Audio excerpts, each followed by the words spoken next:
नमस्कार, जय हिंद। स्वागत है आपका एक बार फिर से आपके अपने चैनल स्टडी लवर्स फैमिली में। और इस वीडियो में हम केमिस्ट्री की वीडियो को कंटिन्यू कर रहे हैं। केमिस्ट्री की जो हमारी सीरीज चल रही है उसका नेक्स्ट पार्ट आज का हमारा टॉपिक है स्ट्रक्चर ऑफ एटम। तो स्ट्रक्चर ऑफ एटम आज हम डिस्कस करने वाले हैं।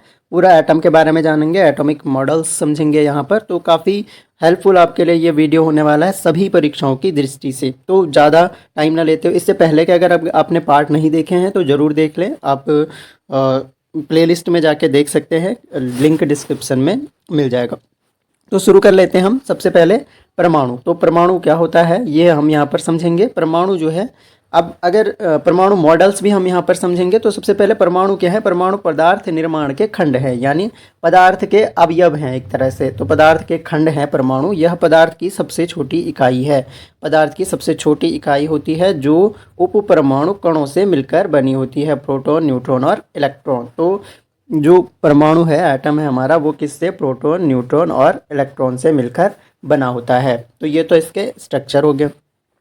अब आगे देखिए, इससे पहले डाल्टन ने कहा था कि परमाणु अविभाज्य है। तो डाल्टन का परमाणु मॉडल हमने पिछले वीडियो में डिस्कस किया था कि परमाणु अविभाज्य है, यानी आगे विभाजित नहीं किया जा सकता है, जो कि उप परमाणु कणों की खोज से गलत साबित हुआ। अब ये डाल्टन ने कहा था कि परमाणु अविभाज्य है, लेकिन जब इलेक्ट्रॉन, प्रोटॉन और न्यूट्रॉन की खोज हुई तो उसके बाद से इनका, डाल्टन का कहना जो है वो गलत साबित हो गया। आगे बढ़ते हैं। इलेक्ट्रॉन की खोज। अब हम इलेक्ट्रॉन, प्रोटॉन और न्यूट्रॉन, जैसे कोई भी एटम होता है, मान लो ये उसका नाभिक है, न्यूक्लियस, और उसके बाहर ये उसकी कक्षाएं होती हैं। तो कक्षाएं और नाभिक, नाभिक में हमेशा क्या होता है? प्रोटॉन प्लस न्यूट्रॉन होता है। ये आपको जरूर ध्यान रखना है। प्रोटॉन प्लस न्यूट्रॉन जो है नाभिक में होते हैं, और इलेक्ट्रॉन जो है उसकी बाहरी कक्षाओं में गति करते रहते हैं। तो ये इलेक्ट्रॉन हो गया, और यहाँ पर क्या हो गया? Proton plus neutron. देखिए जरा, इलेक्ट्रॉन की खोज कैथोड किरणों की सहायता से जे टॉमसन ने करी थी। तो इलेक्ट्रॉन की खोज जे टॉमसन ने करी थी, ये आपको ध्यान रखना है। टॉमसन ने कैथोड किरणों की मदद से परमाणु में इलेक्ट्रॉन की उपस्थिति के बारे में बताया। किसके मदद से? कैथोड किरणों की मदद से। इलेक्ट्रॉन के बारे में कुछ महत्वपूर्ण तथ्य आपको यहाँ पर ध्यान रखना है। इलेक्ट्रॉन पर जो आवेश होता है वो -1.6 इंटू 10⁻⁻19 कूलम होता है, और इलेक्ट्रॉन का द्रव्यमान जो है 9.1 इंटू 10⁻31 किलोग्राम होता है। तो ये आपको ध्यान रखना है कि इसका जो आवेश है वो 1.6 इंटू 10⁻19 कूलम हो गया, और द्रव्यमान जो है या भार जो है 9.1 इंटू 10⁻31 होता है। तो ये इलेक्ट्रॉन का मास हो गया और ये चार्ज हो गया। तो दोनों चीज़ें आपको ध्यान रखनी है, यहाँ से क्वेश्चन बन सकता है। आगे प्रोटॉन की खोज जो है ई गोल्डस्टीन। तो इलेक्ट्रॉन की खोज जो है ई गोल्डस्टीन ने करी थी, ये आपको ध्यान रखना है इनका नाम। और अगर आपने ये भी पढ़ा होगा कि प्रोटॉन की खोज रदरफोर्ड ने करी थी। तो जो ई गोल्डस्टीन है, इन्होंने सबसे पहले, और प्रोटॉन नाम इन्हें जो है वो रदरफोर्ड ने दिया था बाद में। तो इन्होंने प्रसिद्ध एनोड किरणों या कैनाल किरणों के प्रयोग द्वारा परमाणु में धनावेशित कण यानी प्रोटॉन की खोज करी। तो जहाँ पर आपको अगर ऑप्शन में रदरफोर्ड देखने को मिले तो रदरफोर्ड सही करना है, दोनों अगर मिले तो गोल्डस्टीन ही सही करना है। प्रोटॉन के कुछ तथ्य आपको देखने को यहाँ पर। प्रोटॉन पर जो आवेश होता है वो +1.6 इंटू 10⁻⁻19 कूलम। अंतर क्या है? इलेक्ट्रॉन का आवेश माइनस में होगा और प्रोटॉन पर हमेशा पॉजिटिव चार्ज होता है, और न्यूट्रॉन हमेशा क्या होगा? न्यूट्रल होगा, उस पर कोई चार्ज नहीं होगा। प्रोटॉन का द्रव्यमान 1.673 इंटू 10⁻27 किलोग्राम होगा, और प्रोटॉन का एक तरह से जो द्रव्यमान होगा वो कितना गुना होता है? तो इलेक्ट्रॉन के द्रव्यमान से 1840 गुना होता है। तो ये काफ़ी इंपॉर्टेंट है कि इलेक्ट्रॉन का द्रव्यमान गुणा गया, अगर आप 1840 करोगे तो उससे प्रोटॉन का द्रव्यमान आएगा, यानी प्रोटॉन का द्रव्यमान जो है इलेक्ट्रॉन से काफ़ी ज़्यादा होता है। आगे बढ़ते हैं, न्यूट्रॉन के बारे में देख लेते हैं। तो जेम्स चैडविक ने हल्के तत्वों जैसे लिथियम, बोरॉन इत्यादि की कणों के साथ भिड़ंत करवाई। तो इन्होंने क्या किया? हल्के तत्व लिए जैसे लिथियम और बोरॉन, तो इनकी भिड़ंत करवाई, जिसके कारण बस एक नए कण जिसका द्रव्यमान प्रोटॉन के बराबर था तथा वे आवेश रहित थे, मैंने कहा था न्यूट्रल होते हैं, की उत्पत्ति सिद्ध की। इन कणों को ही न्यूट्रॉन नाम दिया गया। तो बार बार एक तरह से टकराए उन्होंने हल्के कण, और उससे एक नया कण प्राप्त हुआ जिसका द्रव्यमान लगभग प्रोटॉन के बराबर, और उसी को उन्होंने न्यूट्रॉन नाम दिया। आगे बढ़ते हैं।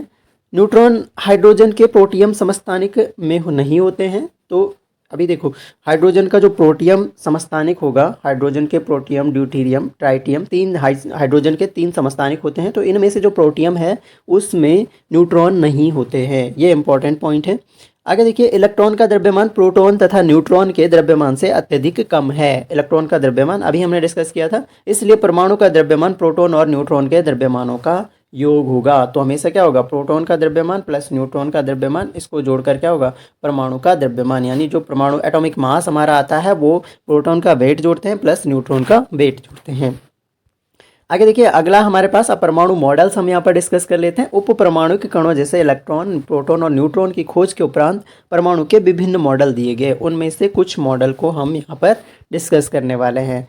तो ये मॉडल है इंपॉर्टेंट, टॉमसन का परमाणु मॉडल, रदरफोर्ड का परमाणु मॉडल और बोर का परमाणु मॉडल। तो सबसे पहले टॉमसन का परमाणु मॉडल शुरू करते हैं। तो ये कटा तरबूज मॉडल कहते हैं और ये खास है, जैसे आपने तरबूज देखा होगा, तरबूज उसी पर बेस है। ये कटा तरबूज है मान लो, और इसके अंदर क्या है कि बीच बीच में आप देखते होंगे कि रेड रहता है पूरा, और बीच बीच में क्या रहते हैं, ब्लैक जो है बीज रहते हैं उसके। तो बीच बीच में उसमें क्या होते हैं, ब्लैक बीज ऐसे धसे हुए रहते हैं। तो इस तरह का तरबूज होता है और इसी पर बेस्ड जो है इनका मॉडल है। तो टॉमसन के इस मॉडल को कटा तरबूज मॉडल भी कहते हैं या सिंपल तरबूज मॉडल भी कहते हैं इसको।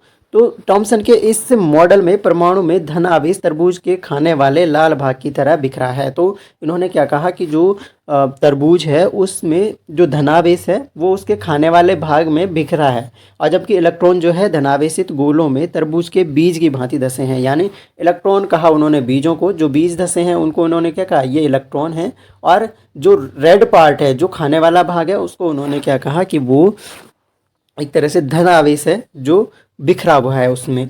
आगे देखिए, हालांकि इस मॉडल ने परमाणु के आवेश रहित अभिलक्षण की विवेचना की, पर कुछ वैज्ञानिक को यह मॉडल नहीं समझ आया, इसलिए इसे नकार दिया गया। तो इतना इफेक्टिव ये नहीं था, इसलिए इसको नकार दिया गया था।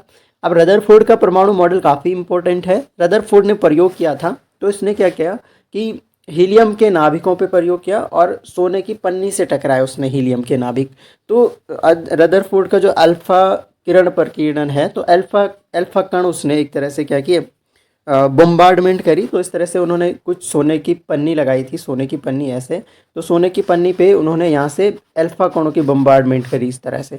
तो ये अल्फा कणों की बम्बार्डमेंट जब होती थी तो वहाँ पर उन्होंने बहुत से लक्षण देखे। तो आगे हम इनको डिटेल में डिस्कस करेंगे। तो उन्होंने ये कहा कि जो अल्फा कण जो उन्होंने एक तरह से बम्बार्डमेंट करी, तो उसका पन्नी पर अलग अलग तरह से प्रभाव पड़ा कि कुछ कण तो जो है यहाँ से टकरा के वापस आ गए, कुछ एक कण बहुत रेयर कण, और कुछ जो है सीधे चले गए, और कुछ इसके इस तरफ मुड़ गए और कुछ इस तरफ मुड़ गए। तो इन्होंने कहा कि जो इस तरफ मुड़े उन पे, मतलब मान लो ये प्लस है और ये माइनस है, तो जो प्लस की तरफ मुड़ रहे हैं कण उन पे नेगेटिव चार्ज है, और जो माइनस की तरफ मुड़ रहे हैं उन पे प्लस चार्ज है। भाई माइनस की तरफ पॉजिटिव जाएगा और प्लस की तरफ नेगेटिव जाएगा, और जो सीधे रह गए उनमें कोई चार्ज नहीं है। तो इसका मतलब ये है कि जो अल्फा कण प्रकीर्णन इन्होंने किया रदरफोर्ड ने, इसी के आधार पर इन्होंने ये डिसीजन लिया था कि कुछ कणों पे पॉजिटिव आवेश होता है जो कि प्रोटॉन होते हैं, और कुछ कणों पे नेगेटिव आवेश होता है जो कि इलेक्ट्रॉन होते हैं। आगे समझते हैं इसको थोड़ा सा।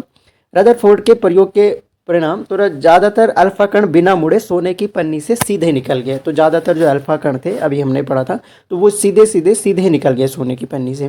कुछ अल्फा कण निम्न कोणों से मुड़े, निम्न कोणों, जैसे मैंने बताया कि बहुत कम कोण से मिले, कुछ थोड़ा ज़्यादा कोण से मिले, कुछ और ज़्यादा कोण से मिले। तो ये आपको ध्यान रखना है। अब क्या है, प्रत्येक 12,000 कणों में से एक कण वापस आ गया। अब जब अल्फा कणों की बार बार बम्बार्डमेंट हुई सोने की पन्नी में, तो प्रत्येक 12,000 कणों में से एक कण जो है वो टकराकर वापस ठीक उसी मार्ग में आ गया। तो ये इंपॉर्टेंट है। अब रदरफोर्ड के प्रयोग से क्या निष्कर्ष निकलता है? निष्कर्ष ये निकलता है कि पहली बात तो अपने प्रयोगों के परिणामों के आधार पर निष्कर्ष ये निकाले रदरफोर्ड ने, परमाणु के भीतर का अधिकतर भाग खाली है, क्योंकि अधिकतर अल्फा कण बिना मुड़े सोने की पन्नी से बाहर निकल जाते हैं। तो इसका मतलब क्या हुआ कि कोई भी जो सोने की पन्नी है उसमें क्या है, खाली स्पेस है, तभी तो अल्फा कण जो है सीधे बाहर निकल गए। तो इसका मतलब क्या है कि परमाणु के भीतर ब्लैंक स्पेस, खाली स्पेस होता है।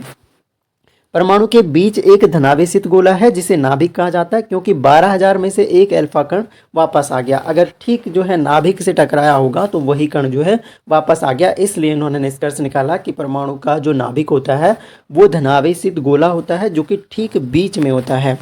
अब आगे देखिए, क्योंकि ज़्यादातर कण सोने की पन्नी से सीधे निकल गए और कुछ ही कणों में झुकाव देखा गया, इस आधार पर यह निष्कर्ष निकाला कि परमाणु के भीतर ज़्यादा भाग खाली है और नाभिक इस खाली भाग में बहुत छोटे से भाग में मौजूद हैं। तो यानी ये कहा गया कि ज़्यादातर भाग तो खाली है और थोड़े से भाग पर परमाणु का नाभिक मौजूद है।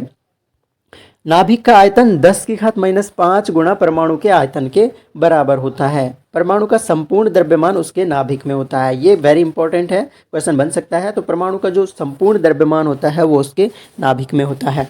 अगला प्रश्न देखिए, रदरफोर्ड के प्रयोग की विशेषताएं अब हम यहाँ पर देखेंगे। अपने प्रयोग के आधार पर रदरफोर्ड ने जो परमाणु मॉडल दिया उसकी विशेषताएं हम देखते हैं। सबसे पहला जो है, परमाणु का केंद्र धनावेशित होता है जिसे नाभिक कहते हैं। ये वेरी इंपॉर्टेंट पॉइंट है, यह आपको जरूर ध्यान रखने हैं। एक परमाणु का संपूर्ण द्रव्यमान नाभिक में होता है, ये भी हम डिस्कस कर चुके हैं। के अलावा इलेक्ट्रॉन नाभिक के चारों ओर वलयाकार मार्ग में चक्कर लगाते हैं, जो कि मैं आपको शुरू में समझा चुका हूँ। नाभिक का आकार परमाणु के आकार की तुलना में काफ़ी कम होता है, तो नाभिक बहुत छोटे आकार के होते हैं।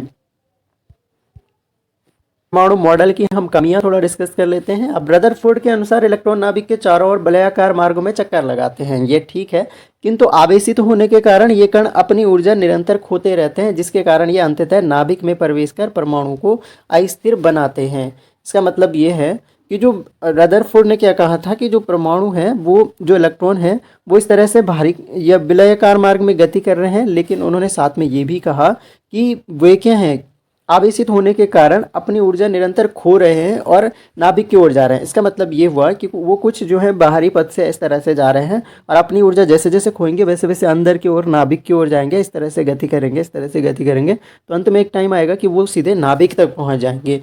तो अब ये क्लियर नहीं कर पाए वो कि ये अब जब इलेक्ट्रॉन नाभिक में पहुंच जाएंगे तो वो परमाणु को तो अस्थिर बना देते हैं, तो इसको वो स्पष्ट नहीं कर पाए। यह रदरफोर्ड मॉडल की सबसे बड़ी कमी थी, इसे रदरफोर्ड समझा नहीं पाए थे। अब बोर का परमाणु मॉडल हम समझ लेते हैं जल्दी से। रदरफोर्ड मॉडल की कमी के निवारण के लिए ही बोर का मॉडल आया। 1912 में बोर ने अपना मॉडल प्रस्तुत किया था और इसमें क्या तथ्य हैं, इलेक्ट्रॉन केवल कुछ निश्चित कक्षाओं में ही चक्कर लगा सकते हैं, जिन्हें इलेक्ट्रॉन निर्धारित कक्षा कहते हैं। इन्होंने कहा कि हर जगह नहीं, कुछ निश्चित कक्षाएं होंगी वहीं इलेक्ट्रॉन चक्कर लगाते हैं। इन निर्धारित कक्षाओं में चक्कर लगाते हुए इलेक्ट्रॉन अपनी ऊर्जा विकिरण नहीं करते हैं। तो यानी जो रदरफोर्ड ने कहा कि ऊर्जा खोते हैं वो इन्होंने मना कर दिया। किसी भी परमाणु के इलेक्ट्रॉन की ऊर्जा में बदलाव इन इलेक्ट्रॉन की कक्षाओं में स्थानांतरण के कारण होता है। अगर इलेक्ट्रॉन जो है एक कक्षा से दूसरी कक्षा में जाएगा तभी इलेक्ट्रॉन की ऊर्जा में बदलाव होगा। परमाणु संख्या, अब हम परमाणु संख्या देखते हैं। परमाणु संख्या जो कि हम एटॉमिक नंबर, जैसे कि हम अगर कार्बन को लिखते हैं तो 6C12 लिखते हैं, तो 6 इसका जो है एटॉमिक नंबर परमाणु संख्या हो गया और परमाणु भार इसका जो है 12 हो जाता है। किसी भी परमाणु में प्रोटॉन की कुल संख्या को ही परमाणु संख्या कहते हैं, यानी एटॉमिक नंबर बराबर प्रोटॉन का नंबर, प्रोटॉन की संख्या, ठीक है, जो कि बराबर होती है इलेक्ट्रॉन की। तो यानी इलेक्ट्रॉन की संख्या भी उतनी ही है, प्रोटॉन की भी वही हमारा एटॉमिक नंबर है। परमाणु संख्या किसी भी परमाणु का परिचायक होता है। इसमें बदलाव किसी भी परमाणु के स्वरूप को बदल देता है। अगर आप परमाणु संख्या में बदलाव करोगे तो उसको बदल देता है। परमाणु संख्या को हम Z द्वारा प्रदर्शित करते हैं। किसी भी अनावेशित यानी जिस पे कोई भी आवेश नहीं है परमाणु में प्रोटॉन तथा इलेक्ट्रॉन की संख्या बराबर होती है। तो जब तक कोई आवेश नहीं है, जैसे क्लोरीन परमाणु है, जब तक इस पर कोई आवेश नहीं है तब तक क्या होगा, इसमें प्रोटॉन भी उतने ही, जैसे बोला कि क्लोरीन का अगर 17 है एटॉमिक नंबर तो इसमें इलेक्ट्रॉन का नंबर भी 17 है। द्रव्यमान संख्या जो है क्या होगी, प्रोटॉन प्लस न्यूट्रॉनों की संख्या। द्रव्यमान संख्या में परमाणु के नाभिक में मौजूद प्रोटॉन और न्यूट्रॉनों की संख्या का जोड़ होता है। यानी द्रव्यमान संख्या को हम A से प्रदर्शित करते हैं और A बराबर क्या हो जाएगा, P प्लस N, यानी प्रोटॉन प्लस न्यूट्रॉन हो जाएगा। आगे देखते हैं, द्रव्यमान संख्या को A से प्रदर्शित करते हैं। और अगला हमारा टॉपिक है संयोजकता यानी वैलेंसी। तो वैलेंसी को हम समझते हैं। यहाँ पर वैलेंसी क्या होता है, बोरबरी के नियम के अनुसार, बोरबरी का नियम जो है, किसी भी परमाणु के अंतिम कोष में 8 इलेक्ट्रॉन भरे जा सकते हैं। तो कक्षाओं के हिसाब से ये मैजिक नंबर 2, 8, 8, 18, तो इस तरह से जो है कक्षाओं के हिसाब से इलेक्ट्रॉन भरे जा सकते हैं। हर तत्व अपनी बाहरी कोष में 8 इलेक्ट्रॉन भरने के लिए इलेक्ट्रॉन को अपने से मुक्त या अन्य तत्वों में इलेक्ट्रॉन को ग्रहण करते हैं। यानी या तो वो इलेक्ट्रॉन को डोनेट करेगा या फिर ग्रहण करेगा। 8 इलेक्ट्रॉन अपने अंतिम कोष में रखने हेतु जो भी इलेक्ट्रॉन कोई तत्व लेता है या देता है, इलेक्ट्रॉन की उस संख्या को लेने देने में उपयोगी होती है, उसे संयोजकता कहते हैं। सिंपल सा यहाँ पर समझ लीजिए, जैसे सोडियम है, सोडियम का एटॉमिक नंबर जो है 2, 8 और 1, ये इसका जो है इलेक्ट्रॉनिक विन्यास हो गया।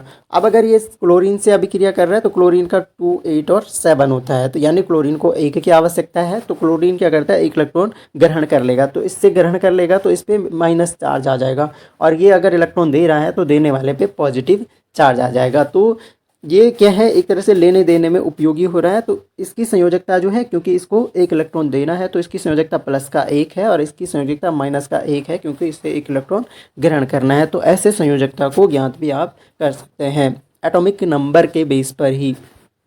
अब देखिए समस्थानिक, समस्थानिक वह परमाणु होते हैं, वह तत्व होते हैं, मतलब किसी तत्व के वह परमाणु जिनके परमाणु संख्या बराबर हो लेकिन द्रव्यमान संख्या भिन्न भिन्न हो। यानी एटॉमिक नंबर जो है जेड, जो हम दर्शा रहे थे, जेड अगर दोनों के बराबर हैं, जेड बराबर जेड है दोनों परमाणुओं का, तो वो क्या है, एक तरह से समस्थानिक हैं। लेकिन परमाणु भार जो है भिन्न होंगे तो वो क्या होंगे, समस्थानिक कहलाते हैं।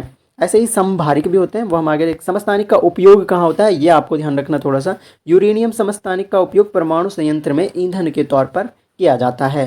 कोबाल्ट का समस्थानिक कैंसर के उपचार में उपयोग किया जाता है। वेरी इंपॉर्टेंट है ये फैक्ट, यहाँ से क्वेश्चन आपके बनने की पूरी संभावना है। तो यूरेनियम का जो समस्थानिक है उसका उपयोग परमाणु संयंत्र में ईंधन के रूप में, और कोबाल्ट के समस्थानिक का उपयोग कैंसर के उपचार में। आयोडीन के समस्थानिक का उपयोग जो है घेंगा के उपचार में किया जाता है। जो हमारा होता है कार्बन का समस्थानिक है, कार्बन 14, तो इसका उपयोग जो है, कार्बन 14 का मतलब ये है कि एटॉमिक नंबर इसका 6 ही है, लेकिन एटॉमिक मास जो इसका 14 है। तो हमने बोला था जेड तो इक्वल होगा, जेड बराबर होगा, लेकिन ए जो है वो बराबर नहीं होगा। तो इसका उपयोग कार्बन डेटिंग में किया जाता है, जीवाश्मों की या उनके आयु निर्धारण में। अब देखिए समभारिक, समभारिक के क्या होते हैं, तो समभारिक ये हमारा अंतिम टॉपिक है आज का। जैसे समस्थानिक होते हैं, दोनों उस उल्टा है बिल्कुल। तो समस्थानिक में तो क्या होता था, जेड जेड जो है वो बराबर है, यानी परमाणु क्रमांक समान होता था। लेकिन अलग अलग तत्वों के ऐसे परमाणु जिनकी द्रव्यमान संख्याएं एक जैसी हो, यानी यहाँ पर क्या होगा, ए तो बराबर होगा, एटॉमिक मास जो है बराबर होगा, लेकिन परमाणु संख्या भिन्न होती है, वो समभारिक कहलाते हैं। तो ये आपको ध्यान रखना है। तो ये कुल मिलाकर हमने एटॉमिक स्ट्रक्चर का पूरा टॉपिक डिटेल में डिस्कस किया। मैं आशा करता हूँ आप लोगों को क्लास पसंद आई होगी। पसंद आता है तो अपने दोस्तों से शेयर ज़रूर करें, और लाइक कमेंट जरूर करें। आपकी क्या राय है इस कक्षा के बारे में वो भी ज़रूर लिखें। तो thanks a lot for listening. मिलेंगे नेक्स्ट वीडियो में, तब तक के लिए जय हिंद।